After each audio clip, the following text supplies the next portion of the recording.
Vamos a continuar entonces en nuestros programas de formación. En el programa anterior hablábamos de la asedia y hoy vamos a hablar entonces de la tristeza. Cuando hablábamos de la asedia, lo estábamos conceptualizando inicialmente como una definición de pecado contra la caridad, es decir, pecado contra Dios directamente, contra el amor de Dios directamente, el amor de Dios que se da, ¿cierto? Que se dona completamente. Teníamos entonces la asedia como ese punto culmin que nos va llevando de la indiferencia hacia el odio a Dios, ¿cierto? Es muy importante recapitular constantemente sobre la asedia porque es algo que podemos experimentar y que no es algo que debamos subestimar, que debamos menospreciar. Hoy vamos a hablar de la tristeza. La tristeza está muy conectada con la asedia. De alguna manera, debemos entender la tristeza como un vicio del alma también. Evagrio Póntico, el mismo padre del desierto que nos habla de la asedia en su tratado Los 8 vicios del alma, también nos habla de la tristeza como un vicio del alma. Pero vamos a desglosarla más, vamos a tratar de ver cómo opera más en nuestra vida práctica. Solo que queremos establecer unos puntos esenciales sobre los cuales queremos centrar la discusión. Primero, la tristeza no la podemos elevar al nivel de normalidad. Todos los seres humanos experimentamos tristeza, lo experimentamos desde la emoción, desde el sentimiento. Todos los seres humanos experimentamos tristeza, la vamos a experimentar muchas veces y bien, así hay que aceptar que somos susceptibles a experimentar la tristeza, lo cual pues también tiene mucho sentido cuando nos entendemos como seres frágiles. Ahora, esa fragilidad que nos genera ciertos tipos de sufrimientos, la fragilidad, por ejemplo, de no poder entender el mañana, de no poder saber el futuro, de no ser capaces de asumir toda la realidad en plenitud, de todo eso genera sentimientos incómodos, entre ellos la tristeza. Lo que no podemos hacer es pensar y decir, no, la tristeza es algo normal, así debe ser, el hombre debe estar triste, ¿no? De hecho, la tristeza no la podemos concebir como parte del deseo de Dios, como que Dios quiere que vivamos tristes, Dios quiere que pasemos por esta tristeza. No la podemos entender como de la construcción de Dios, de que Dios construyó un escenario para que experimentemos tristeza. Partamos de que creemos en un Dios bueno. Dios es bueno, debe ser un principio de nuestra vida. Dios es bueno. Y ese principio nos lleva a entender que obviamente la tristeza no hace parte del plan de Dios. Ahora, teniendo esos dos elementos muy claros, aunque parecieran contradictorios, porque decimos que pues tenemos que aceptar que vamos a vivir momentos de tristeza, pero que entonces la tristeza no es normal, entonces ¿qué hacemos? Pues entender justamente esas dos cosas. Ser reflexivos de nuestras emociones, porque obviamente la tristeza la empezamos a experimentar, o por lo menos empezamos a ser conscientes de la tristeza cuando nos sentimos tristes. Suena como raro, pero ya se van a dar cuenta que no es tan raro. La tristeza la empezamos a vivir de esa experiencia emocional. Entonces, es importante que nosotros reflexionemos sobre nuestros sentimientos. Cuando nos demos cuenta que tenemos un sentimiento de tristeza, pues hay que verla de las dos maneras. Primero, es algo que tenemos que vivir. Hay que vivir la tristeza, hay que hacer los duelos y toda esta vaina. Pero también hay que entender que hay que salir de la tristeza, que no podemos persistir en la tristeza. Que la tristeza es una zona peligrosa, no debemos estar mucho tiempo allí, hay que tratar de estar lo menos posible en el bosque de la tristeza. De ahí debemos salir rápido. Les decía que entendemos la tristeza de una experiencia, pues, de una forma emocional, porque pues lo sentimos, creemos que la tristeza es un sentimiento, pero resulta que no, la tristeza es una afectación, es una realidad, es una experiencia en las tres potencias del alma, ¿cierto? En la mente, en el corazón y en la voluntad. La experimentamos, la vivimos en esas tres potencias del alma, mente, corazón y voluntad. Ahora bien, la tristeza es consecuencia y causa del pecado. Esa es la tristeza. La tristeza es una causa y también es una consecuencia del pecado. Recuerden que en el encuentro anterior hablábamos de que el pecado es todo acto libre, consciente y voluntario a través del cual el hombre rompe o vulnera su relación con Dios. Y en ese orden de ideas, quiere decir que en la tristeza también podemos encontrar que hay actos libres, conscientes y voluntarios que rompen nuestra relación con Dios. Que vuelvo a hacer énfasis en algo que decía en el encuentro anterior. No solamente el cristiano peca, el pecado no es una cuestión religiosa. Todos los seres humanos pecamos. Todos los seres humanos estamos llamados a tener una relación con Dios. No importa la condición en la cual nos encontremos a nivel económico o social, o el estado, si somos casados, o si somos solteros, o si somos religiosos. ¿Sí? Todos los seres humanos estamos llamados a tener una relación con Dios y por ende, todo ser humano comete actos que rompen esa relación con Dios. Y entonces todo ser humano peca. El pecado no es una cuestión meramente religiosa. Y en ese orden de ideas, entonces, el pecado produce tristeza. Y la tristeza es una afectación a las tres potencias, es decir, que la tristeza cambia nuestra manera de pensar, de sentir y de actuar. En ese orden de ideas, debemos entender que el pecado, que ya sabemos qué es, transforma al hombre, cambia al hombre y lo cambia en tres áreas. Hay tres cosas que le cambian a cada hombre cuando comete cada pecado, por pequeño que sea. Porque como hablamos de pecados grandes y pecados pequeños, entonces hay veces decimos, no, que eso es una mentirita piadosa, ¿cierto? Bueno, pecado es pecado, mentira es mentira. Entonces, todo pecado transforma nuestra vida en tres áreas, no solamente nuestra relación con Dios, esa es solamente una parte. Lo primero que hace es justamente eso, cambia la manera en la que percibimos a Dios, cambia nuestra manera de ver a Dios. El pecado cambia la forma en la que vemos a Dios. El pecado cambia la forma en la que nos vemos a nosotros mismos.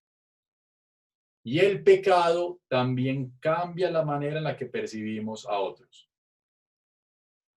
Por esa razón, por ejemplo, le echamos la culpa a Dios de todo lo que pasa. Entonces, cuando hay una catástrofe natural, decimos, ¿y dónde estaba Dios cuando la catástrofe natural? O cuando pasa algo extremadamente incomprensible para nosotros, cuando hay un asesinato, una violación, entonces, ¿dónde estaba Dios cuando eso estaba pasando? ¿Sí? ¿Por qué Dios permite que tal cosa? O peor aún, la gente que dice, no, sí, es que Dios permitió que ese derrumbe matara a tanta gente. Entonces, como pecamos, el pecado cambia la forma en la que percibimos a Dios. Entonces, para algunos, Dios es una persona indolente, que no le importa lo que nosotros vivimos y que no siente lo que nosotros sentimos, entonces que le va lo mismo si nos va bien o nos va mal, pues no le importa. Y para otros, Dios es como un ser perverso que entonces está tirándole rayos a la gente, tirándole montañas encima a otras personas, tirando enfermedades por allí, creando un virus por allí, ¿sí? Porque el pecado cambia la forma en la que vemos a Dios, en la manera en la que vamos pecando y según los tipos de pecados y nuestra personalidad, entonces nuestra forma de ver a Dios va cambiando. Pero también cambia la forma en la que nos vemos a nosotros mismos. Entonces nos encontramos con problemas de autoestima o peor aún con problemas de egocentrismo. Entonces están los que no se quieren y los que quieren mucho. ¿Sí? Bueno, no tanto de querer, los que no se valoran y los que se valoran demasiado y se ponen por encima de los demás. Más bien, pongámoslo en esos términos, que suena mejor. Y todo eso es porque el pecado cambia la manera en la que nos percibimos a nosotros mismos. Y claro, el pecado cambia la forma en la que percibimos a los otros, por eso se tienen relaciones de amistad muy bien en un momento dado, hasta que hay un malentendido, una palabra de más, de pronto una deshonestidad o cualquier cosa, una ofensa, y entonces se acaban las amistades, se acaban los matrimonios, se acaban las relaciones laborales, se acaba todo, ¿cierto? Porque cambia la forma en la que nos percibimos a nosotros mismos, en la que percibimos al prójimo, ¿sí? Entonces el pecado, miren que el pecado genera esos daños. Ahora, ¿eso a quién le pasa? ¿Eso le pasa solamente a los creyentes? No, eso le pasa a todo mundo, ¿cierto? Hay gente que se casa muy enamorada y de un momento a otro se separaron. Se separaron porque el pecado el pecado de ambos hizo que sus percepciones de sí mismos cambiaran, al punto en que ya no se aman, sino que se odian. Por eso vemos a personas que eran muy creyentes, no sé, en su infancia o en un momento dado, y un momento a otro, no, que es que ya son ateos, pues ya me leí el libro de yo no sé dónde, o tal cosa y tal otra, y entonces, claro, el pecado cambia la percepción que se tiene de Dios. Bueno, y el problema de autoestima, lo que hablábamos ahorita, las personas que son que tienen un problema de autoestima baja y los que son egocéntricos, perdón, pues obviamente el pecado cambia la forma en la que se ven a sí mismos. Y entonces en ese orden de ideas, ¿a dónde entra la tristeza? Entonces la tristeza, que nosotros la percibimos como una emoción, tendríamos que redefinirla desde nuestro punto de vista, ¿cierto? Para nosotros poder considerar bien el tema de la tristeza, pues tenemos que partir de la forma en la que nosotros vemos las razones por las cuales la gente no debería estar triste o debería estar triste. Por ejemplo, tendemos a decir cosas, por ejemplo, como, yo no sé esa persona por qué está triste, si tiene todo para ser feliz. Nosotros consideramos que hay personas que tienen todo para ser feliz. Así no es que póngase usted a ver, tiene plata, es atractivo físicamente o atractiva físicamente, tiene pareja, tiene familia, puede viajar a donde quiera cuando quiera, puede comprarse lo que quiera, ¿cierto? Esos son como nuestros, o sea, básicamente estamos diciendo que entonces lo que hay que hacer para ser feliz es tener un montón de cosas y ser atractivo físicamente. Es como nuestra concepción sobre lo que debería ser la felicidad. Ahora bien, el problema con eso entonces es que estaríamos diciendo que el tema de lo que pasa dentro de nosotros, de nuestra alma, pues no tiene ninguna validez, ninguna vigencia. Pero ¿qué pasa? Porque ya lo vemos y es fácil de evidenciarlo, cómo esa percepción superficial de la felicidad, bueno, y de la tristeza, pues, porque pues, para poder concebir la felicidad estamos concibiéndolo desde la tristeza, cómo esa visión superficial pues se cae por sí misma, porque encontramos personas que tienen, entre comillas, todo, pero están tristes, no son felices, se suicidan, se divorcian, se quiebran, bueno, caen en cualquier cantidad de desgracias. Que entonces uno diría, bueno, ¿y entonces qué? La tristeza es una experiencia del alma, es una experiencia de las tres potencias del alma. Por esa razón es importante entender que no la podemos aceptar en nuestra vida, que se puede volver como una especie de intruso en nuestra vida. Que no es solamente la parte de la emoción, sino que también es la parte de la acción y del pensamiento, las tres potencias del alma, ¿cierto? Es decir, hay pensamientos de tristeza, hay obviamente sentimientos de tristeza y hay acciones de tristeza. Las cosas que hacemos o que dejamos de hacer a causa de la tristeza. Entonces la tristeza no es algo deseable en nuestra vida y no es algo que nos debamos acomodar a ella, no nos debemos acostumbrar a la tristeza, no debemos hacerlo, no estamos llamados a ser tristes, estamos llamados a superar esos momentos. Hay momentos que van a producir tristeza, pero estamos llamados a superar esos momentos, de tristeza. Ahora bien, muy bien. Entonces, antídotos para la tristeza. No podemos encontrar antídotos para la tristeza, pero sí la debemos entender y aferrémonos un poco a la definición que nos da Evagrio para que entendamos la gravedad del tema. ¿Qué dice Evagrio Póntico, padre del desierto, acerca de la tristeza? Bueno, entre las muchas cosas que dice, voy a retomar una, a seleccionar una, en la que Evagrio nos dice que la tristeza es un impedimento para todo bien. Y es delicado porque estamos diciendo que la tristeza nos limita. Pero no solamente eso, la tristeza nos anula. Y en ese orden de ideas, entonces, nosotros estamos ya llegando a un punto de consecuencia, es decir, que la tristeza puede traer consecuencias en nuestras vidas, porque nos evita actuar nos evita hacer el bien que tenemos que hacer. San Pablo hablaba del bien que uno quiere hacer, pero el problema no es el bien que uno quiere hacer, el problema es el bien que uno debe hacer, el deber ser, ¿cierto? Debemos hacer el bien. Y el problema de la tristeza es que nos limita para hacer ese bien. Entonces la tristeza nos limita para ser buenos padres, la tristeza nos limita para ser buenos hijos, la tristeza nos limita para ser buenos, los que son sacerdotes, religiosas, madres de familia, padres de familia, profesionales. La tristeza evita que los médicos sean buenos médicos, que los abogados sean buenos abogados, que los arquitectos sean buenos arquitectos. La tristeza nos limita en el cumplimiento de nuestro deber e incluso en el cumplimiento de nuestro deber para convenir. ¿Qué quiere decir? En el deber hacer de lo que nos conviene para nuestra propia felicidad. Y de alguna manera, cuando vemos la tristeza como un limitante, como lo está planteando Evagrio, estamos entendiendo también que la tristeza es una forma de rechazar la gracia, ¿cierto? La gracia que Dios nos da. El Señor nos concede todo como Dios es bueno. Dios es bueno. Como Dios es bueno, entonces su voluntad es buena. Todo lo que nos pasa es por nuestro bien en todo lo que nos sucede, siempre y cuando Dios esté presente. Hay voluntad de Dios. Entonces, de alguna manera, la tristeza nos está anulando y nos está limitando y nos está impidiendo recibir esa gracia, que de alguna manera es un rechazo a la gracia. Y lo delicado de esta parte en particular, es que todos estamos en busca de una relación con Dios. Todos debemos buscar una relación con Dios. La tristeza daña la forma en la que buscamos esa relación con Dios. Entonces afecta nuestra manera de orar.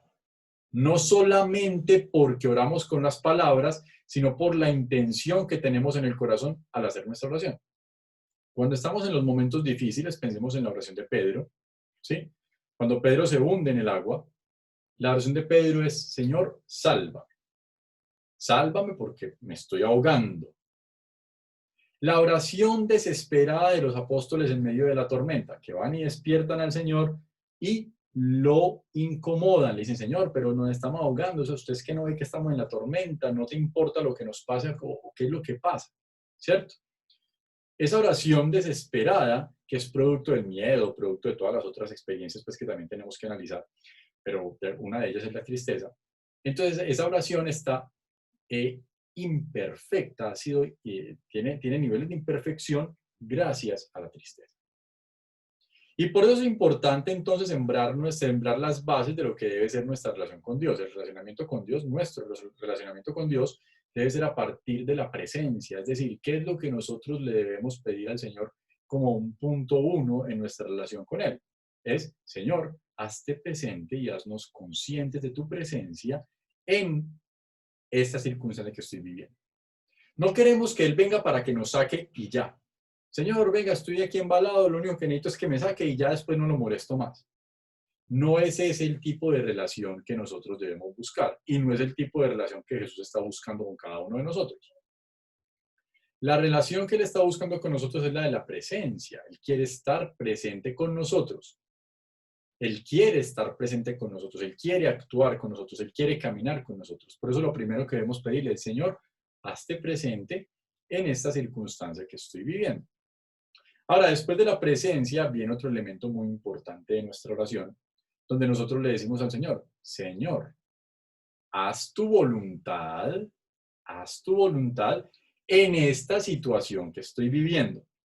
Ese es el verdadero orden de nuestro relacionamiento con Dios. Señor, quiero que vengas a mi vida en este momento, en lo que estoy haciendo, en lo que estoy experimentando, en lo que estoy pensando, en lo que estoy deseando con mi corazón. Quiero que estés ahí presente y yo quiero ser consciente de esa presencia, saber que estás ahí. No saber como quitarle el velo a la fe, sino saber de ser consciente en el corazón, como acto de fe, que también debe ser ayudada por el Espíritu Santo. Y que en ese acto de conciencia, entonces ya nosotros ahí sí, en ese acto de conciencia pedirle que opine. Básicamente es decirle, señor, vea, tengo este problema, ya que estamos aquí en esta los dos, entonces bueno, está este problema, ¿usted qué piensa? ¿Cuál es su punto de vista? ¿Cuál es tu voluntad con respecto a X o Y situación? Con esto que está pasando ahorita. Y es más, uno se sincera, ¿cierto? Yo no lo entiendo. Los coloquios que tenían San Ignacio o Santa Teresa con el Señor. Esos coloquios de que ellos tenían sus planes, tenían sus ideas, pero las cosas no salían como ellos pensaban que debían salir. Y le decían, Señor, pero ¿y entonces? ¿Cierto? Y entonces, ¿sí?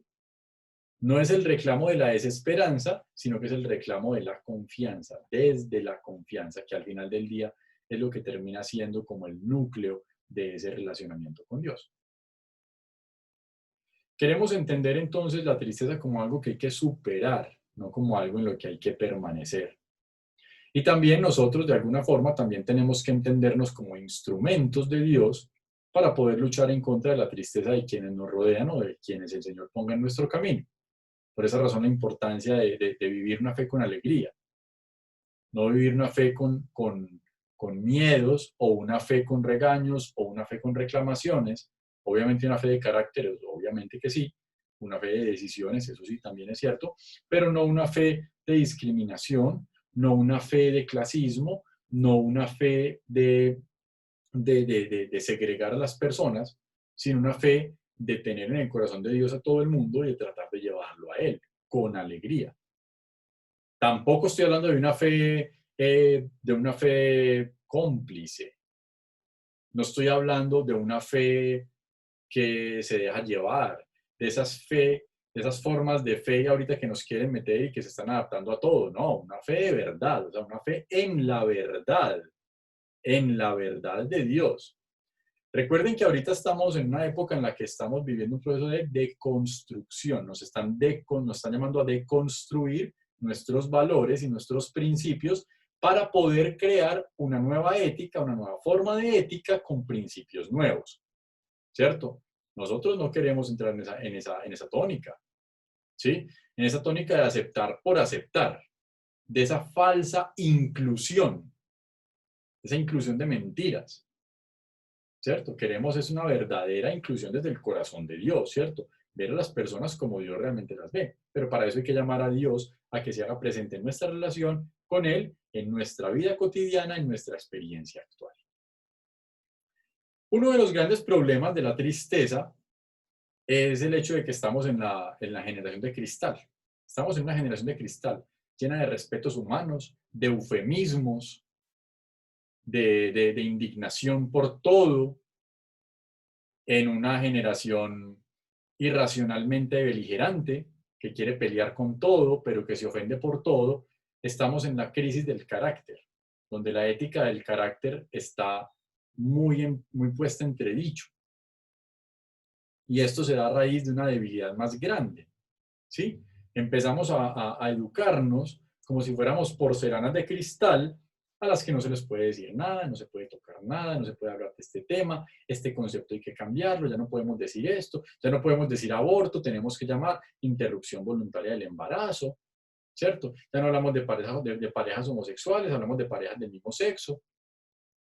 Y empezamos como a adaptar todo ahí como para que esta generación de cristal no se nos destruya, para que no se nos quiebren las porcelanitas, ¿sí? Y el problema es que estas porcelanitas están creando una generación de tristeza, porque al final del día son personas que no saben afrontar ningún problema y que cualquier cosa que les sobreviene, entonces les quita las bases de lo que creían, de lo que pensaban, de lo que esperaban y el mundo se les viene abajo. Es un riesgo. No forjar el carácter es un camino seguro a la tristeza, sea dentro de un mes o dentro de un año. La persona frágil, la persona de que tiene sus bases sentadas en cristal, esas personas van a verse inevitablemente abocados a experiencias muy fuertes de tristeza. Y van a llegar a momentos de desolación, que es justamente lo que vamos a hablar en nuestro próximo tema. Vamos a hablar de los estados de desolación y de consolación. desde la perspectiva de San Ignacio, pero obviamente San Ignacio de Loyola, pero entendiéndola muy desde lo humano. ¿Sí? Finalmente, entonces, ¿qué hacer con la tristeza? ¿Qué hacer si no la podemos evitar, pero tampoco la podemos acolitar en nuestra vida? No podemos ser cómplices de la tristeza. Entonces, ¿qué hacer con la tristeza? La actitud de confrontar, siempre confrontar nuestras experiencias de vida. Todo lo que vayamos viviendo tenemos que estar abiertos a confrontarla. El ejercicio más importante que nosotros debemos tener en nuestra vida es el examen de conciencia. Y en ese examen de conciencia, constantemente, ahorita, después de ver este video, tómense un momento para analizar sus emociones, ¿cierto? O sea, cómo se están sintiendo, cómo se han sentido durante este día, qué tipo de pensamientos han tenido, qué se les ha venido a la cabeza y qué acciones han realizado. Y ahí, de pronto, poder identificar en ese examen de conciencia dónde hay sentimientos de tristeza, pensamientos de tristeza y acciones de tristeza. Muy bien, como les decía entonces, nuestro próximo encuentro vamos a hablar acerca de desolación y consolación, estados del alma, aprender a entender cómo nos encontramos y cómo actuar según esos estados, en cada uno de los estados. Vamos a verlo desde la perspectiva de San Ignacio de Loyola, pero obviamente es algo que se aplica a nuestra vida cotidiana.